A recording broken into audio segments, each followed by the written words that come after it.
The history of British Columbia's public employees is older than the history of the province itself, and the ancestors of today's CUPE locals were part of making that history.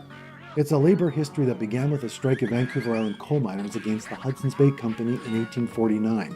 The strikes taught miners they had to fight the government as well as the coal companies. They created larger unions and federations, and just like CUPE today, they ran candidates in provincial elections. Labor learned that solidarity had to reach across boundaries of race, gender, and skill. By 1900, fishing unions brought together First Nations, Japanese, Chinese, and white workers on the Fraser River to strike for higher fish prices. The Vancouver Trades and Labor Council demanded equal pay for women's labor as early as 1900. In 1903, the United Brotherhood of Railway Employees organized a strike of so-called unskilled workers against the Canadian Pacific Railway. Organizer Frank Rogers was murdered on the picket line by CPR gunmen, but his killers were never brought to justice. That taught BC workers another hard lesson. They responded by creating industrial unions and socialist political parties. Solidarity, while it was never easy to create, was the workers' only weapon, in the workplace and at the ballot box. Some of the earliest unionized public employees were members of the Vancouver Civic Employees Union. In 1911, this precursor to Local 1004 was chartered by the Trades and Labor Congress of Canada. In 1912, Vancouver Island coal miners staged a one-day holiday to protest the firing of their mine safety committee members. When the company locked them out, they struck. A 2-year battle saw miners and their families thrown out of company housing. Militant women on the picket lines denounced the unmanly scabs, and hundreds of strikers were arrested. When that strike ended in 1914, socialist labor leader Albert Ginger Gubbin headed to Trail, where he led a smelter workers' strike for the 8-hour day in 1917. In 1918, Gubbin was shot by a special constable. Outrage over his death brought thousands of Vancouver workers into the streets in a one-day general strike, the first in Canada. From 1918 through 1920, general strikes broke out from Amherst, Nova Scotia to Victoria, BC. Often women led these strikes, and many of the strikes were in support of other workers. That's why Vancouver workers went out in 1919 to show solidarity with their brothers and sisters in Winnipeg. Despite early successes at organizing, Victoria City Workers Local 50 in 1917, Vancouver Inside Workers Local 15 in 1918, and Burnaby Civic Workers Local 23 in 1919, public service workers often found it difficult to organize. In some jurisdictions, they were forbidden by law to join unions or to strike. Municipal unions were often too weak to bargain with city councils that campaigned to keep wages low to attract investment. Union membership did not regain ground until World War II broke out in 1939. The war saw the expansion of government services and a steady increase in public sector workers.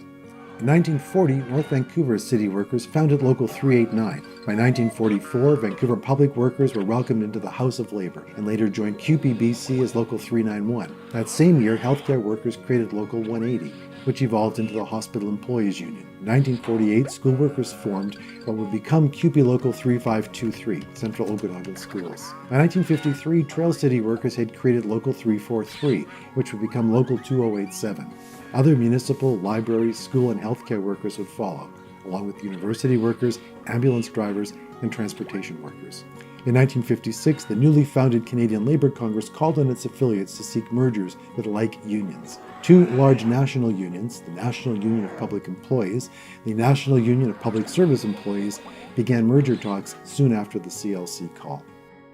CUPE began as a merger of two public sector unions. It took about 4 years to consummate. In September 1963, the founding convention, there were about 58,000 members across Canada. We campaigned, we had resolutions passed, and it finally came together in Winnipeg in 1963. I was there. Aubrey Burton and I were elected to go to the founding convention, and it was quite an experience. There was some very hot, heated debating went on at that convention, and a lot of background maneuvering and politics. In NUPE, they wanted to have the local area control itself, that is to say, elect their own people. Whereas in NUPSI down east, they had what we called road runners. That's the representatives. In other words, they hired representatives. It might be from the membership, but nonetheless, they were hired as opposed to elected. So that was a fundamental difference. I would say it was mostly about the right to local autonomy. The debate was around whether locals would have the right to call their own shots or whether there would be a big central union that was based in the east and that it would more or less decide and create a kind of bureaucracy. And this was under the leadership of the founding president, Stan Little. And that was the debate. NUPSI won that issue, and of course they won the elections as well, with a guarantee of no further elections for 4 years in order to get the union running. Then it was formed, and the rest is history.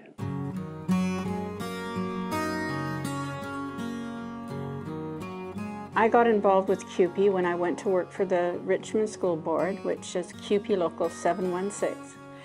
And the first meeting I went to, I thought, oh my gosh, this is what I've been looking for. One of my friends, Bev Torgerson, she came to work for the school district too, and she said, you know, we should join the union.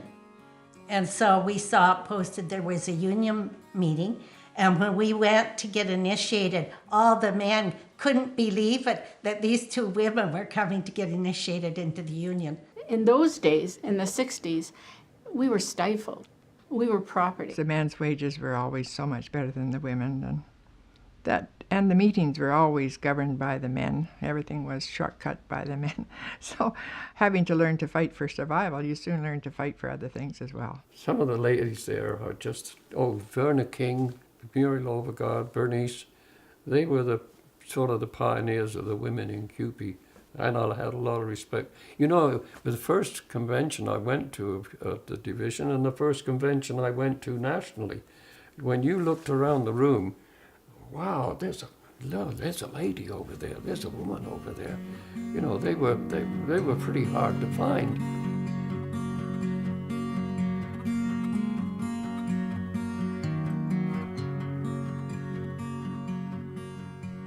They wanted to have a political action committee in CUPE, and so I spoke in favor of it and said, well, I thought it was a good idea, and that resolution passed, and so then, of course, I was on the committee. CUPE really, they wrote the book on the political action, you know. The CUPE did, and the division, and took it around, not just the public sector workers, we took it to all unions in the city, and right through BC.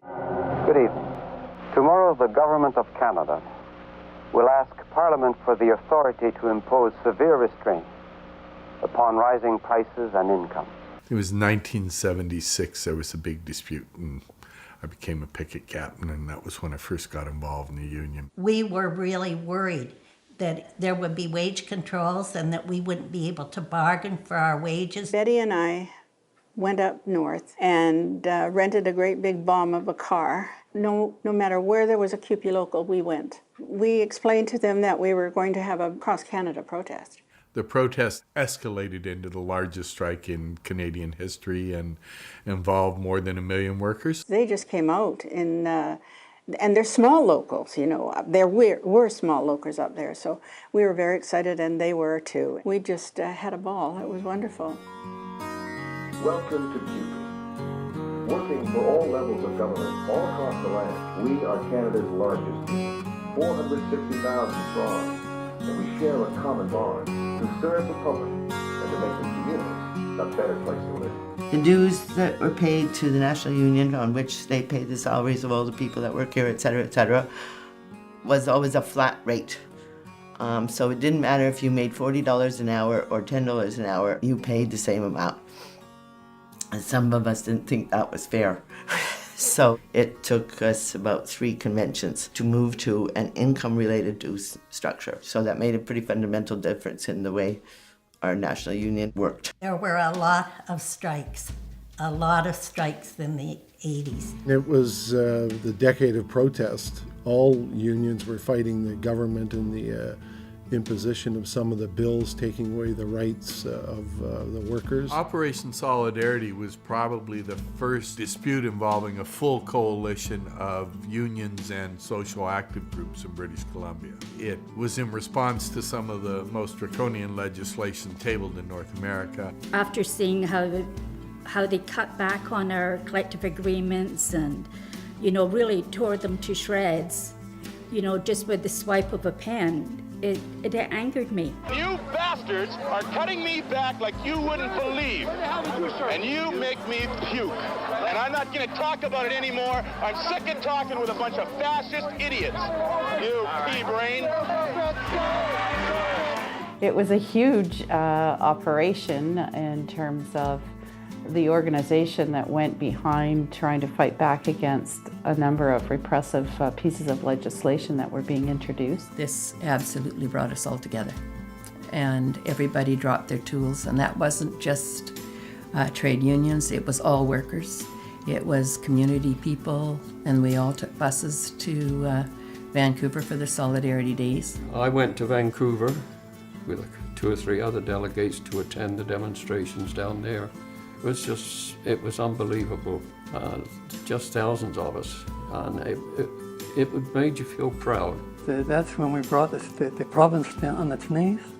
The time that we all went to march to the PNE in solidarity. We are not going to stand idly by and watch the legislative destruction of human, civil, and economic rights of people in British Columbia.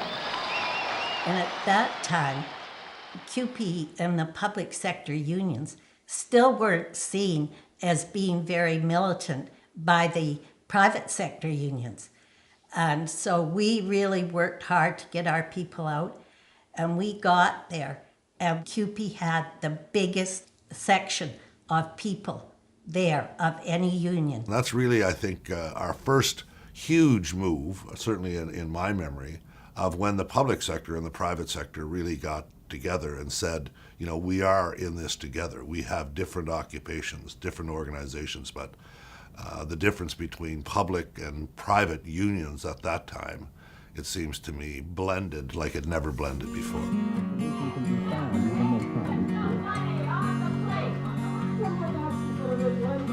There's going to be no strike breakers allowed in this province after we're finished. It's incredible what's happening in terms of the laws. And they have to be changed. The battle is over for all of us.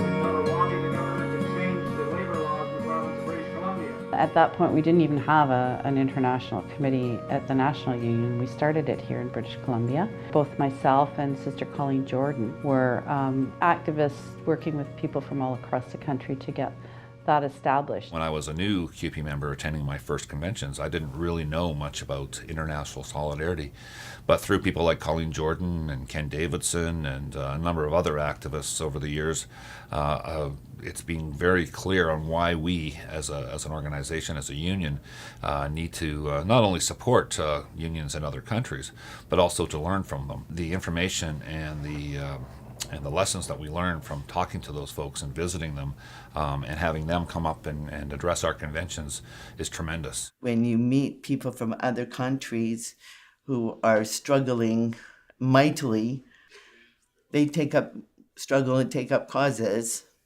where they'll go to jail and maybe never be seen again. And yet they seem to be more optimistic about achieving those goals than we are. And it's quite amazing. Well, when I became president, I think in '97, I don't even know that date, I have to read the history book, it was something that I had to think very hard about. I'd watched at that time my successors from CUPE, Mike Dummler, Geraldine McGuire, Bernice Kirk, who was the president that I took over from. So I felt quite comfortable. To say I was nervous, I think if you're not nervous, you don't have very much passion. CUPE was a big part of my life for 20 years, and I always tried to make sure that everything I did, decisions I made, and when I talked to people, that I always had what was best for the members in my mind. It wasn't what was best for me, it was always what was best for the members was the way I made my decisions. I was really proud to be a CUPE member.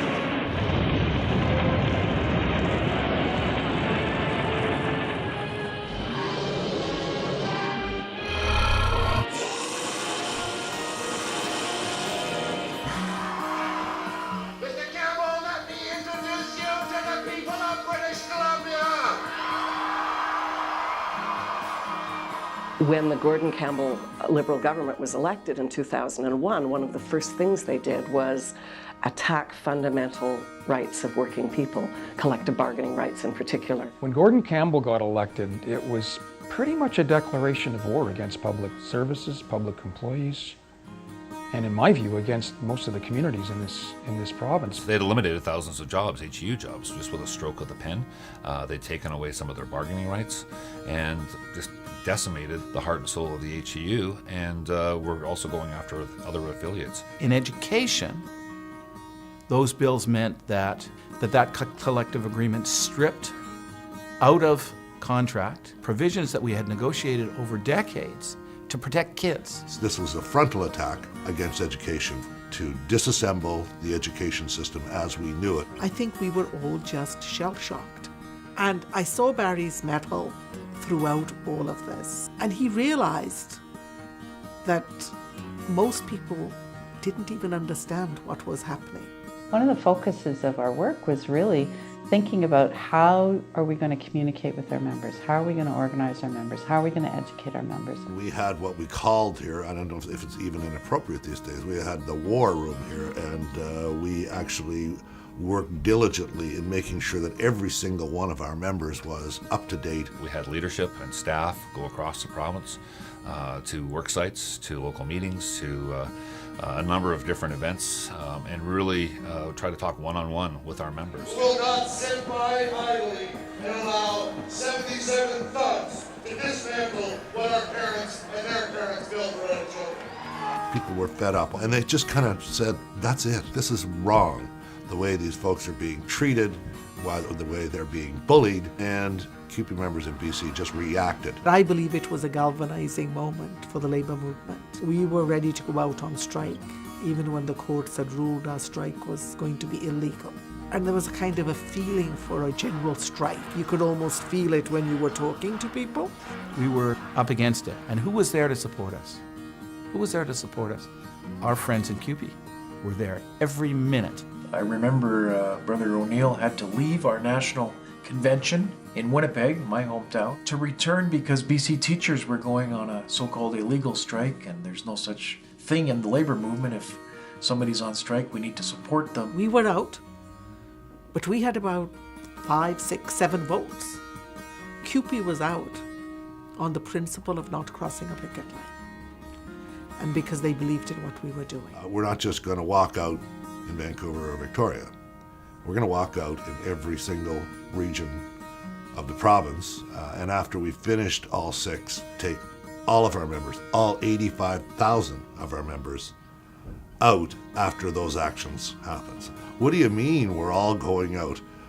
Just the school board people? No, not just them. Municipalities, the airline people, all of those people. So people thought finally, I think that, and nobody would ever tell me, but they thought I had cracked up. It was just right around that time on the Friday, I think it was later in the day, that the teachers and the government did achieve a deal. Our members still weren't satisfied that the deal was good enough. I was getting calls, on the hour. No, we're not finished. We haven't done this. And Jenny, and the executive of the BCTF wrote us a letter that said they would ask us if we would please step down. I believe that the next day, if we had not reached a settlement, we would have crossed into a different sphere.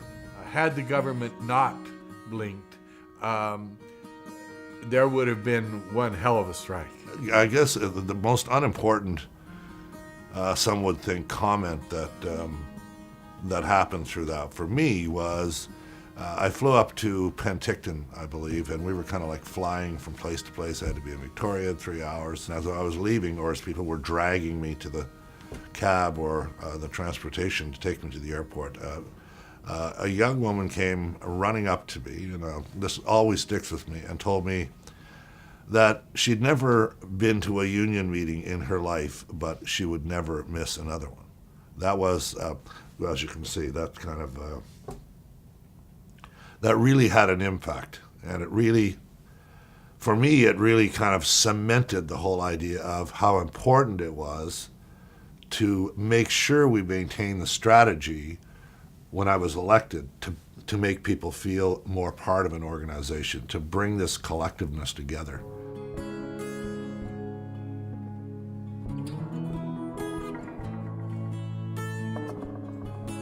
Those who profess to favor freedom and yet depreciate agitation are men who want their crops without first plowing up the ground.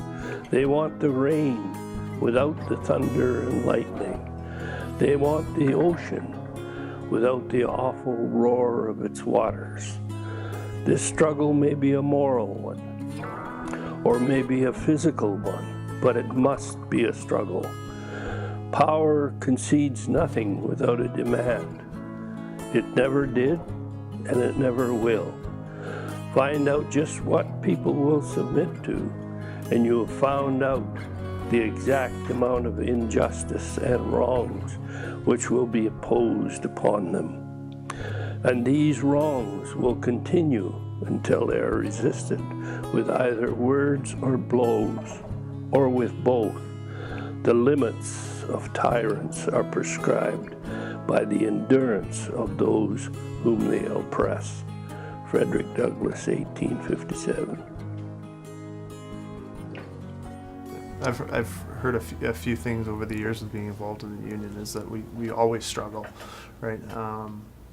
But I think the importance of that struggle itself is that it makes people aware. These rights just didn't come along as a result of some employer saying, well, that seems fair, and that's, when we talk about justice, you know, that's fair. That just didn't come about. I mean, people actually died to put some of those things in collective agreements. When I was president of CUPE BC, we had approximately 38,000 members. Today we have 85,000. I think part of the reason for CUPE's growth here has been the support that CUPE BC provides to locals, the training it provides to local union activists, and things like the Strong Communities campaign, the many committees it has. It's one of the best organizations, you know, in the labor movement.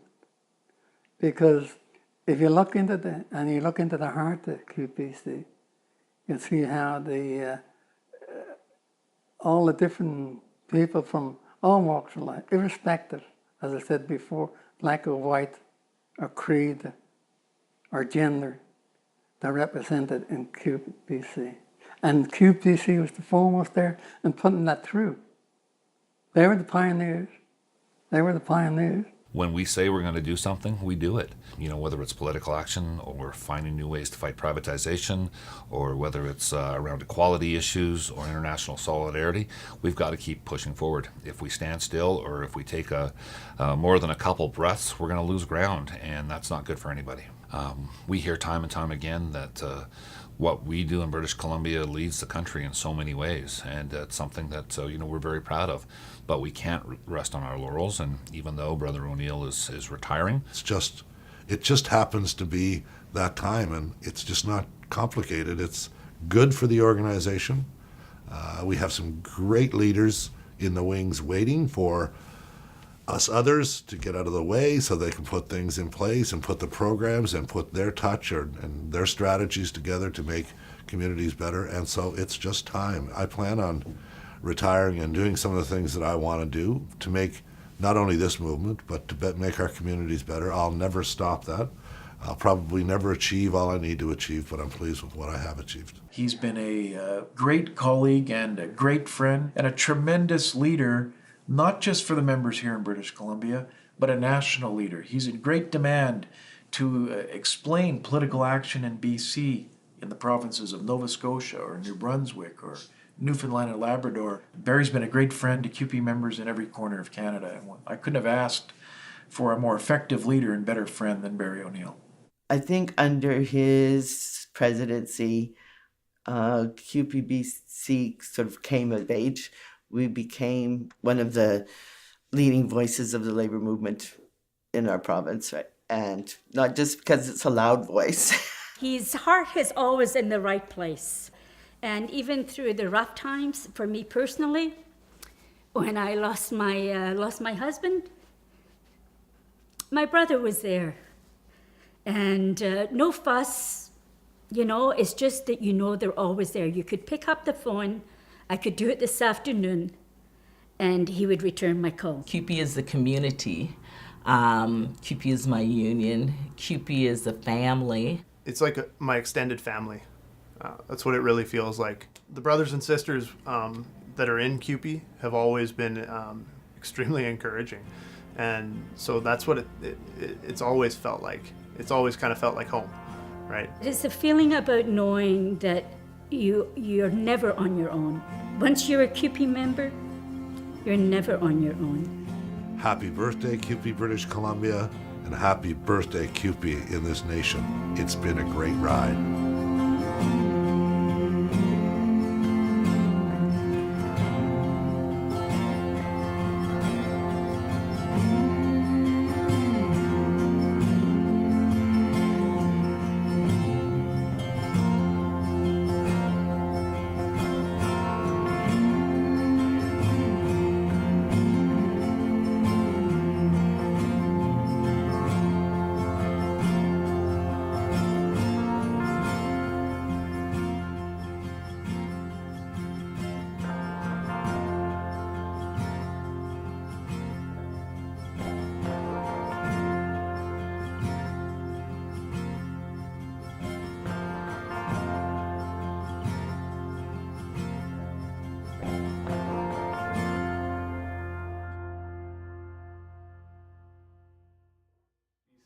Happy birthday, CUPE BC. Woo!